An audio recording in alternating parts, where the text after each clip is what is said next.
So let's have our discussion on Venturi meter and nozzle and pitot tube and other measuring devices used in fluid flow measurement. Okay, so we've done with orifice, and then now let's move with other measuring devices. So first, let's have what we call the Venturi meter. So it's an instrument used in measuring discharge through pipes. So as you see in this illustration, so we have two pipes here, no? Yung pipe natin sa left side and the other pipe on the uh, right side. So itong illustration na to is the Venturi meter itself, no? Kinoconnect natin to sa pipe. So let's say ito yung inyong portion na ng pipe. Let's have our illustration here.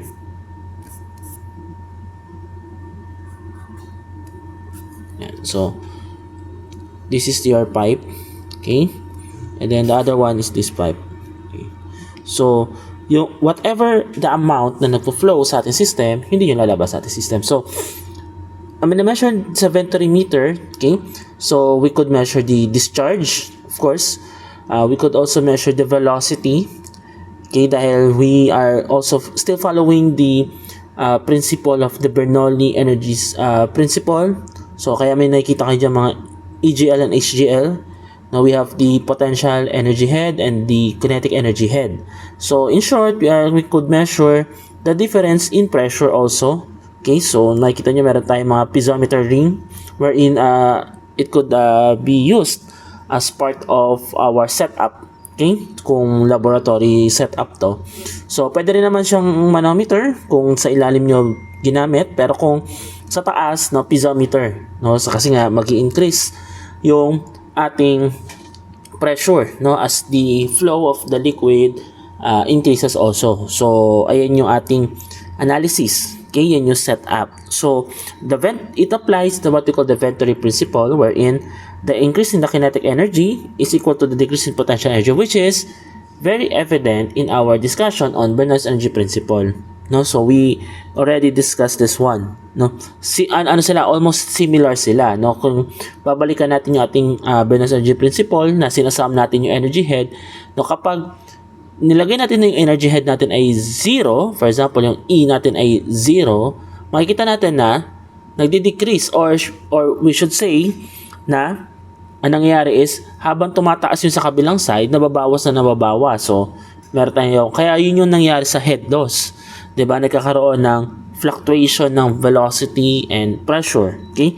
So dito sa Venturi naman, increase in kinetic energy, yung ating velocity, decrease in potential energy, which is mapapatunayan natin through the setup ng gamit ang piezometer. So okay, so I will discuss this one. So mapapansin nyo dito sa setup natin sa piezometer natin. Ayan, so mapapansin nyo dyan. So dito, medyo maliit yung diameter ng ating 0.2 compare sa 0.1. So in short, kapag nagkaroon ng what we call the decrease, no, in the diameter, so magkakaroon ng increase in velocity. Saan natin kinuha yan? Sa continuity equation, no, that Q is equal to AV. Okay? So ngayon, kung nagkaroon tayo ng increase in area, mangyari is mag-i-increase yung ating pressure at that point, no? Kaya makikita nyo may mga dot dyan, no, aside from number 1 and number 2. Kasi nga, pabaliktad yung kanilang approach, no? The increase in the kinetic is decrease in potential. Okay, kaya nung nag-increase yung ating velocity at point 2, mas mababa na yung ating pressure at that point, no? Mas mababa na. So applying yung Bernoulli's energy principle natin na merong head loss and without head loss, kung makapansin nyo yun, kapag from point 1 to point 2, equal lang, no? Or should I say equal yung summation ng kanilang mga energy heads. Pero that Bernoulli energy principle also follow continuity principle or continuity equation. So whatever it is na nag-apply both, no, yun yung ginamit ng Venturi meter. Okay, so the Venturi principle came from the concept of Giovanni Battista Venturi, no, a physicist and of course a scientist, no. But the invention of the measurement device or measuring device itself is named, no, or should I say, referred to not Giovanni Battista Venturi but Clemens Herschel. So, in-apply ni Clemens Herschel yung concept ni Venturi, ni GBV, Giovanni Battista Venturi. Okay? Yung Venturi principle. So, siya yung nag-invento ng device, pinangalan sa kanya. No? So, let's say, si Clemens Herschel yung nag-invento ng device, but it was named after, of course, Giovanni Battista Venturi, the one who conceptualized the principle of Venturi principle. Okay? The theoretical discharge can be found once V sub 1 or V sub 2 is known. So, the actual discharge is computed by multiplying the theoretical value by the discharge coefficient. So, we know that already from our discussion on orifice. Okay, so next one. So, we have what we call the nozzle. Okay, so nozzle is a converging tube installed at the end of a pipe or hose, no, or for the purpose of increasing the velocity. So, this is in relation to the diameter of from the pipe or hose to the tip of the nozzle. So, let's say ito yung ating point 1. So, at point 1, medyo mataas yung kanyang diameter. So, pagdating dito sa point 2, we want to increase the velocity of the point. So, we have to decrease the diameter of the nozzle. So, converging. Okay? So, to increase. So, the discharge of a nozzle can be calculated as, ito pa rin. So, yung A nga lang natin, di ba kung tatandaan ninyo, yung C, so C is the coefficient of discharge, A is the area, and this time nozzle, no, kasi yun yung acting actual. Then, square root of 2GH, we know that square root of 2GH is theoretical velocity. Okay, so nakalagay na, now where A sub n is the area of the nozzle tip, and H is the head at the base of the nozzle tip. Okay. So, next we have what we call the pitot tube. So, named after French physicist Henri Pitot. So, it's a bent L shape or U shape, no? Pero mas madalas L yung ginagamit natin. With both ends open and is used to measure the velocity of the fluid flow or velocity of air as used in airplane speedometer. So, ginagamit to, no? So, ang unang concept ng pitot tube is sa river or lake, no? Nag-testing muna si Henri Pitot, no? May hawak siyang dalawang yung bent na L-shape na tube. Then, tinignan niya yung magiging increase nung height from the surface of the water, kung saan siya nag-test, no? Papunta sa kanya, kasi nga hawak niya, no? So, yung concept ng pitot tube, doon natin, kung if you still remember, may tinatawag na stagnation point. So, dito rin, sa pitot tube, kapag pumasok na siya doon sa ating pitot tube, bago umakyat, no, yung level na yon, okay, that point is what we call the stagnation point. So, ibig sabihin, magkakaroon ng velocity na equal sa 0.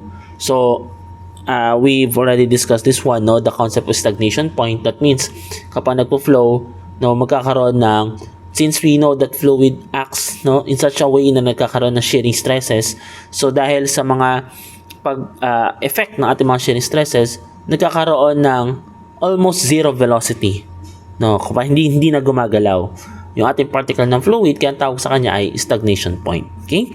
So, those are the 3 measuring devices, no, na pag-uusapan natin as we continue our discussion on fluid flow measurement. Okay, so now let's talk about another measuring device used in fluid flow measurement, which is gates, or which are gates. Okay? So, gate is an opening in a dam or hydraulic structure to control the passage of water. So, ito yung madalas natin naririnig when we talk about dams. Okay? So, or structure that controls the passageway of water. So, gate. Okay? So, there are 2 types of gates that we could actually see, no, in our discussion. So, we have what we call the free flow gate. Okay? Wherein ito yung gate na ideal in a sense that the only part of the gate submerged is one side only. So, as you could see here, dito sa ating illustration, so ito lang yung submerged, no? Ito lang. So, ito lang yung submerged. Ito, hindi siya submerged, no? Yung nasa right side ninyo. Pero the other one is what we call the submerged flow, okay? Wherein 2 parts of the gate or 2 sides of the gate are submerged in water or any fluid for that matter, no? Pero mas madalas ka water kasi dam, no? So, both sides are submerged.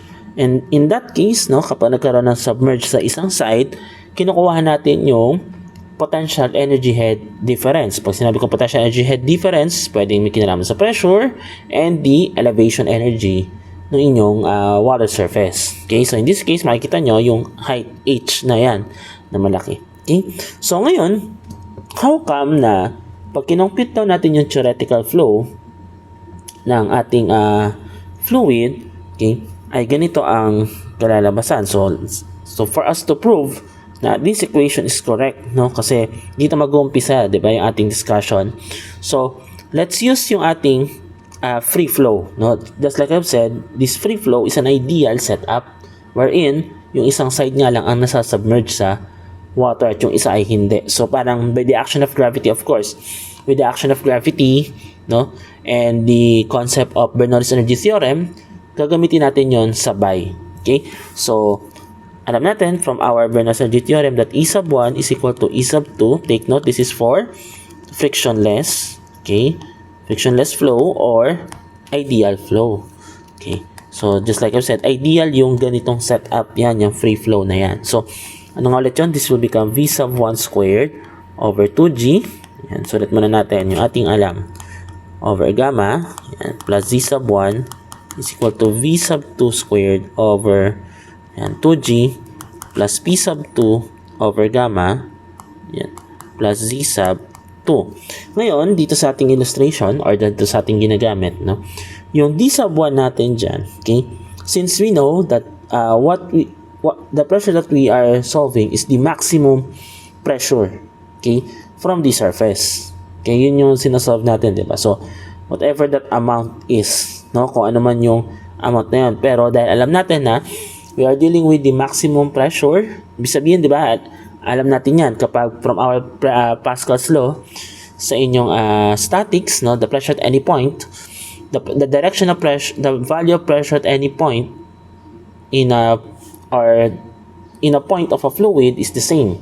So, kunin natin yung maximum pressure. So, in this case, no, yung D sub 1 natin dito, okay, if we look at it, no, if we want to analyze, let's say, for example, yung pinakababa ng dam, okay, kasi nga, usually naman, may pinakamataas na pressure, yung pinakamalalim. We know that through hydrostatic forces or hydrostatic pressures, no? So, pressure in head, diba, gamma H. So, D sub 1 is equal to, pwede natin ito equate sa P sub 1 over gamma, okay? And then, yung ating D sub 2 is P sub 2 over gamma. Okay? So, ayan yung ating values ng D sub 1 at D sub 2. In this case, i-denote natin na yung ating V sub 2 is the actual velocity. So, kasi yan yung ating yan yung ating ina-analyze, no, from the side of the gate, no, from the left side. Okay. So, let's continue our solution or our derivation. So, mangyayari sa atin, isa-substitute lang natin yung values ng P sub 1, D sub 1, okay, D sub 1 and D sub 2 sa pressure head. Okay. Ngayon, yung ating Z sub 1 elevation energy, since we are dealing naman sa iisang line of action, so magkapantay. So we could actually say na pwede nating sabihin na Z sub 1, okay, is equal to 0, or should I say Z sub 1 is equal to Z sub 2. No, kasi nasa iisang line of action sila. So if we rewrite this one, so this will become V sub 1 squared over 2G, yan, okay, plus P sub 1 over gamma. Since Z sub 1 is equal to Z sub 2, nasa isang line of action, wala, yun yung ating datum na i-declare. Kasi para isa na lang, di ba? Ganun tayo when we are finding the datum. Kung nasa isang point, edi wala silang difference in elevation. So, 0. So, plus 0, ay, gawin na pala natin ito ang D sub 1. Plus D sub 1, plus 0 is equal to V sub 2 squared over 2G, yan, plus D sub 2 plus 0. So, maiwan na lang. So, rearrange natin to. I-rearrange natin in such a way na magkakasama, magkakamuka, no? So, this will become V sub 1 squared over 2G, yan, minus V sub 2 squared over 2G, then is equal to D sub 2 minus D sub 1. So, medyo nakikita na ba dun sa ating value ng theoretical? So, almost nandun na tayo. So, ngayon, since we are dealing with ating equation. So, i-simplify natin further. So, this will become v sub 1 squared. Yan. Yan. Minus v sub 2 squared is equal to 2g multiplied by d sub 2 minus d sub 1. So, dito pabaliktad. Since nakabaliktad tayo, gawin natin, i-rewrite na lang natin to. Nakabaliktad no? Kasi hindi natin mapalabas yung d sub 1 minus d sub 2. Di, gawin natin, it's either i-change mo yung sign ng lahat ng ito or ibaliktarin mo yung kaninang step, no? Bago na tayo makarating dito. So, gawin na lang natin, ibay na lang natin yung sign. So, multiply natin both sides by negative 1. So, mangyayari, v sub 2 squared minus v sub 1 squared is equal to, since ito naman ay constant, no? Ang baguhin natin yung nasa loob. So, this will become d sub 1 minus d sub 2. Yan. So, constant yan, diba? So, parang nag-factoring na kaagad, no? So, meron na, nakikita na natin. So, this will become, ililipat natin, so, v squared, v sub 2 squared is equal to 2g multiplied by d sub 1 minus d sub 2, difference nila, plus v sub 1 squared. So, in short, yung ating v sub 2 na equal sa v actual is equal to the square root. Okay? Yan, square root nito. So, 2g multiplied by d sub 1 minus d sub 2 plus v sub 1 squared. So, ito yan nakikita yung formula dito. So, that's your theoretical velocity. No? Theoretical pala to, no? Kasi nga, ideals. Okay, so this one is theoretical velocity.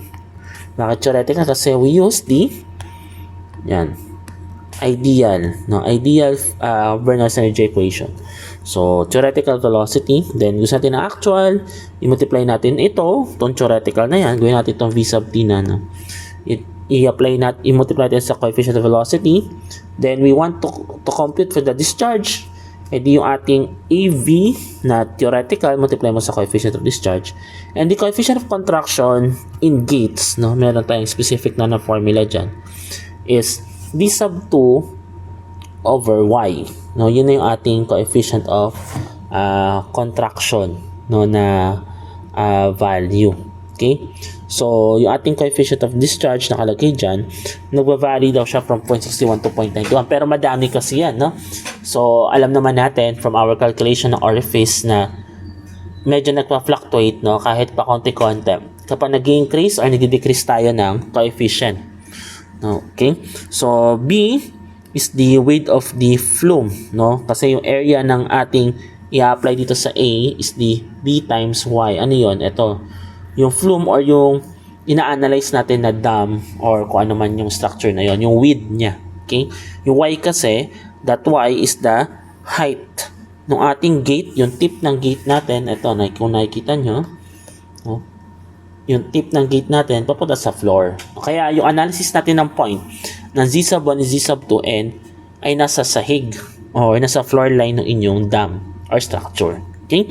So, ayan na. Yun yung ating or derivation kung paano natin nakuha yung theoretical, and then apply the concept of coefficients, no? The theoretical and the actual coefficients. Okay? Or theoretical, actual over theoretical na equal sa coefficients, either velocity, discharge, or kung gumagamit tayo ng contraction, in this case, hindi siya area ng jet or stream over the area ng opening, kundi d sub 2, yung pinakalumabas na dito side na to, no, over the width or height ng inyong gate. So, parang ganun din, no, kasi nga, lalabas, kung isa lang naman yung width ng inyong flume, di makakancel lang yun kasi lumalabas siya para siyang rectangle. Okay? So, kaya mga titira, actually, ito ay galing din dito. So, let's, derive. So, mangyayari kasi, di ba, area, no? Area nung lumabas, no, actual, over the area nung opening or parang theoretical, no? Gagawin natin malaking letter A ito. So, parang ganun lumalabas yan. So, ano ba yung area nung actual? So, that is d sub 2 times B, yung width, over the Y, yung area ng gate, times the width. So, makakancel nga lang yung inyong base or width. So, d sub 2 over d sub 2 over y talaga yung inyong coefficient of contraction. Okay? So, that is for our introduction ng ating gates, no? Yung kanilang mga formulas and derivation, no, to prove that this formula exists, no, specifically for gates.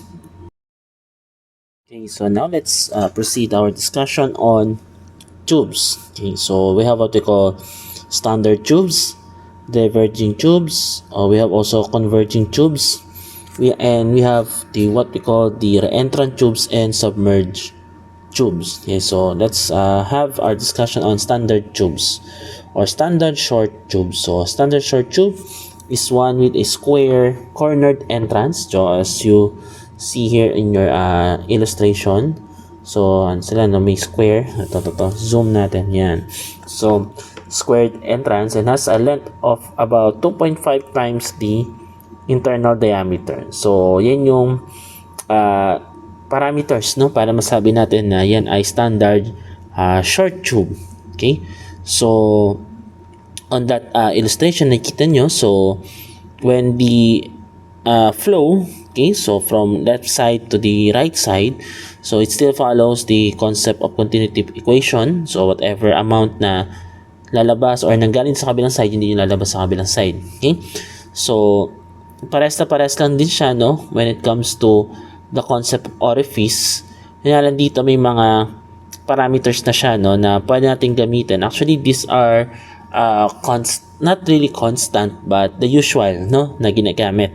So kapag C sub C1, kasi nga naman, no, corner din, walang angle, no, walang fluctuation ng area. So kaya yung coefficient of contraction natin 1. Pero yung coefficient of discharge and velocity pwede mabago ng or maging 0.82. Ibig sabihin mas liliit, no, yung inyong actual discharge and actual velocity. Anong reason? Of course, no, may kinalaman din yan sa exposure natin sa pressure sa atmosphere. Syempre lalabas na siya, no, or papunta na siya dun sa, malapit na siya sa kung saan ang inyong pressure ay papuntang of 0 or approaching 0. Okay, so kaya yan yung inyong coefficient. Then meron nga tayong piece of A dito na nakalagay, no, 0.82, no, or negative 0.82 H. Okay, depende yan doon sa inyong reading, no, kasi nga kung ang pressure naman is negative, depende sa kung paano siya binasa. So I think may kinalaman to nga sa inyong coefficient dahil iisa yung coefficient of discharge at iisa yung coefficient of velocity, di ba? Q is equal to AV, so therefore yung area ninyo, okay, is nasa range na to, no, or papunta doon. So kaya 0.82H yung inyong P sub A, then yung inyong H total o total head yan, and then V sub N natin is 0.82 square root of 2GH kasi nga yung N na yan, no, kanina sa nozzle yan, diba? So it's the same thing when we analyze it in tubes, no, kasi nga parang nozzle na lumiliit, and this time nga lang hindi kasi nga square yung corner niya, so isa lang na walang pag-fluctuate ng area. Okay, so next we have what we call the converging tubes. So sa converging tubes, meron tayong tatawag na angle of convergence. So ayun yung theta. So converging tubes or conical converging tubes, no, are used, no, to measure the, of course, the velocity, pressure, and discharge, and ito sa shape of a frustrum of a circular cone, no. Frustrum yung parang tinapyas, no, ito. So yan, no, may angle of convergence tayo. We have what we call the angle of convergence. Ito yan. So from the center, so let's say ito yung inyong line.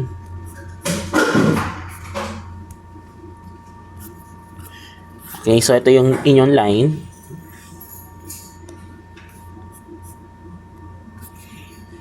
Ito. So yung inyong angle of convergence ay ito. Okay, so itong angle na to. Yan. So this is what we call the angle of convergence. So medyo naka-curve naman yan. Yan. So ito pa yung yung guidelines niya na magko-converge, no, to from one point to another. Kaya angle of convergence. So nakadepende yung angle of convergence natin, no, depende sa coefficients, no, or yung coefficients natin nakadepende sa angle of convergence. So pwedeng pabaliktad, no, depende sa kung paano niya analyze yung problem. So, ano ang significance ng angle of convergence? So, nakadepende yan sa inyong area. Of course, kung circular yan at naka-frustrum usually, naka-frustrum of a circular cone, so circular. So we know na magkakaroon ng coefficient of contraction kasi nga nagkaroon ng pag-iiba ng area ng opening papunta doon sa kabilang side, no? And then paglalabas na siya doon sa exit point niya. So yun yung ating ating value. So kapag 0 degree, para lang din siyang standard short tube, no? Kaya nakalagay dyan 0.82 or 829, no? Depende kung nag-round off, round out in between calculation. Then 1 yung coefficient of contraction. Pero kapag nagkakaroon na ng angle of increase, ng angle of convergence, ayan. So ayan na yung ating magiging mga coefficients, no? Pero hindi siya necessarily mean na eksakto yan, no? Pwedeng malapit dyan, pwedeng mababawasan ng konti, no? Depende sa application ninyo. Okay? So usually nilalagay yan dun sa yung end to the tank or reservoir, no? Or nilalagay siya dun sa larger end, no? With the larger end, yung isa nakaka-project dun sa tank. So usually yan kapag mga reserve na fluid, no, para controlled yung paglabas ng fluid kasi nga liliit yung inyong opening. Okay? So ito yung inyong actual velocity. So from the theoretical, ito multiply sa coefficient and then actual discharge is this theoretical discharge, no, multiplied by the coefficient of discharge. Okay? So kung meron tayong converging, meron tayong diverging tubes. So angle of divergence naman yan. So the same thing with converging tube. So ginagamit naman to, no, ganun din, frustrum of a circular cone, no, tapos yung smaller naman yung nasa side ng tank. So kung i-illustrate natin yan, for example, ito yung inyong tank. Okay, bawal lang. So kapag angle of divergence, or converging tubes, so let's i-OA lang natin para nakaganyan, no? Yan, so ito yung converging tube. Yan, example lang to. Pag diverging tube naman, nakaganito, no? Pabaliktad. Yan. So yan yung pinagkaiba nila, no? So kapag diverging tube, yan, so yung red, kapag converging yung blue. So ano ang gamit naman kapag diverging tubes? Usually to, if yung fluid, no, mababa yung kanyang, or should I say, no, mabilis, no, yung kanyang velocity. So pinapalitan yung tube na ginagamit kasi alam naman natin kapag lumiliit ang area, no, madalas ay lumiliit yung area, bumibilis yung fluid. This time, no, usually ito yung mga fluid na mabilis na nagli-leak, no, tulad ng mga gases. Ayan, so medyo iniiba-iba nila, no, yung tube na ginagamit, na depende sa application. So pwede rin naman yung matataas yung density, pwede rin mababa yung density, depende sa application. Kasi kung ang sasalo na hose or pipe dyan is same lang, so may mga connection tayo, may tayo na coupling, no, na ginagamit, no, sa ating mga pipes. Okay, so next we have what we call the reentrant tubes. So reentrant tubes having their ends on the projected inside the reservoir. So ito naman nakapaloob, no, let's say ito yung inyong tank. Pag reentrant tube naman, so nandito siya, nakaproject siya. Ay, bayin natin yung kulay. Ito, no. Yan. So pag reentrant naman, nandito siya, no, dito nakaproject sa loob. Yan, parang ganyan, no. Tapos ito yung opening, no, ito yung opening natin. Yan, so kung ito yung inyong fluid, yan, yan yung fluid ninyo. Okay, yan, so lalabas dyan. Okay, so reentrant tube, no, para magiging ganyan. So usually to, nakikita natin to sa sa concept ng mga, kung meron kayong mga water jug, na makapansin niyo yan sa loob, no, na inyong water jug, may parang puti na nag-hold dun sa parang dispenser mechanism na nasa labas. So yun, no, yung reentrant tube. So ginagamit to, no, para maiwasan, no, yung pag leak ng inyong mga fluid. Yun nga, usually to sa mga gasoline station, no, sa mga pipe or sa mga tank nila ng oil. So para hindi nga mag-leak, no, at controlled, no, just like yung gumagamit sila, 'di ba, ng mechanism na per liter yung kanilang paglalagay, no? So, yun, no, gumagamit sila ng ganyan yung mga reentrant tubes. And one of the types ng reentrant tubes, is called Bordas mouthpiece, no? So, it consists a thin tube projecting into a tank having a length about 1 diameter. So, the coefficient of contraction of this tube is 0.5 and the coefficient of velocity is 1. So, iniiwasan yung pag-increase. Kasi nga, madalas to yon kapag nag-increase ng velocity, pwedeng mangyari ay magkaroon ng heat.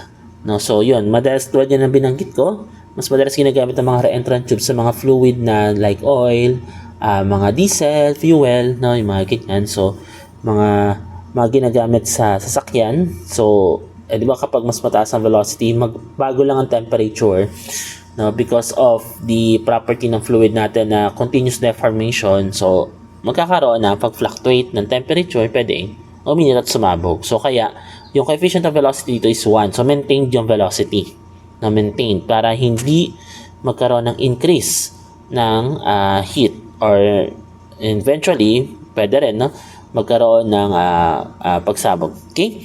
Or spark. No, kasi hindi naman sasabog agad pero mag-spark lang kasi nga mag-increase yung temperature. Okay? So, next we have what we call this submerged tube. So, example nito is yung ginagamit natin sa mga pool, no, or sa mga culvert, no?